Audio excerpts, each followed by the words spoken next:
Okay, so welcome back. This is part two of solving the leg of using Pythagorean theorem. Of course, remember we can only solve the distance of one of the legs or the hypotenuse of a right triangle.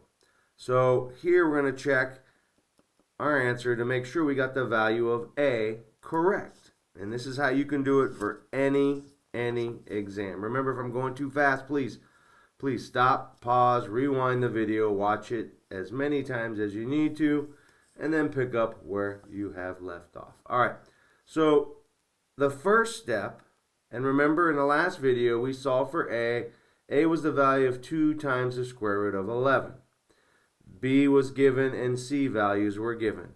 So step one in checking your answer is to substitute the value into the formula. So square root 2 times the square root of 11 to the power of 2 plus 10 to the power of 2. 10 is my value of B. And then my value of C was 12. So what we're going to do to solve is we're going to simplify following PEMDAS order of operations. Not much to do inside the parentheses. So now we're going to square root both of these sides. So step two, hey, follow PEMDAS. Please excuse my dear Aunt Sally. Parentheses are first, exponents, then multiplying, dividing, and then adding and subtracting. So real quick, let's go back up and see what we see here. When we substituted the formula, 2 times the square root of 11 to the power of 2 means this term times itself twice. Just like 10 squared is 10 times 10, 12 squared is 12 times 12. That's what you're seeing here in step number 2. Okay, and let's go ahead and simplify these values as you see them here. So I'm going to go over this step by step. So 2 times the square root of 11 times 2 times the square root of 11 plus 10 times 10 equals 12 times 12. So here you can multiply 2 times 2 is 4. And you treat these radicals as if they are a variable. They must be like terms if you're going to add or subtract. Of course, when you multiply, you can multiply what's inside these radicals. So 11 times 11 is what I show here.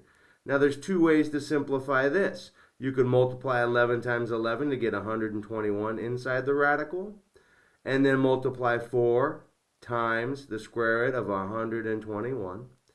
Or you can see there's a perfect pair of 11s. You can pull one 11 out, and that would be 4 times 11, which would give you the value of step 3. I'll show you in a moment. So again, when you have a value that's squared, it's the term times itself. So 10 times 10 is 100. 12 times 12 is 144. Again, 2 times 2 is 4. And I'm just going to show 11 times 11 inside the radical. The next step, I multiply it. So you could just take the perfect pair out and multiply it times the 4, like I instructed on the last video. Or you can multiply 11 times 11 and simplify the radical further, which is what I'll do in step number 3. Let's go ahead and take a look here. Step number 3. So in step 3, I want to simplify the radical. Okay, I want to show you how I got to 44. And again, you could got a perfect pair of 11s, pull that 11 out. 4 times 11 is 44. That's one method you could use. Or I'm going to show you using my calculator how you can multiply 4 times the square root of 121. Okay, and then we just brought down the plus sign, we brought down the 100, brought down the equal sign, and brought down the 144. Let me show this to you now.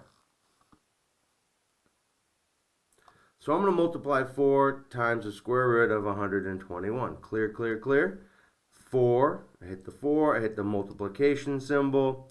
In order to take the square root on my calculator, I got to punch that in first. So 121. Then I'm going to hit the shift button. Then that golden square root. And that gives me, don't forget, you got to hit that equal sign. And that gives me a value of 44. So 4 times a square root of 121 is 44, which is what you see right here. Okay, again, another method, you got a perfect pair, pull that 11 out, multiply 11 times 4, and that's the other way you could have simplified to get 44. All right, so now we're here at this third step. We've simplified the radical. Now we want to add these two values, simplify a little further. So 44 plus 100 equals 144. So the final step, hey, you're going to add these two. We just talked about that. Does 144 equal 144? Is that a true statement? Yes, it's absolutely true.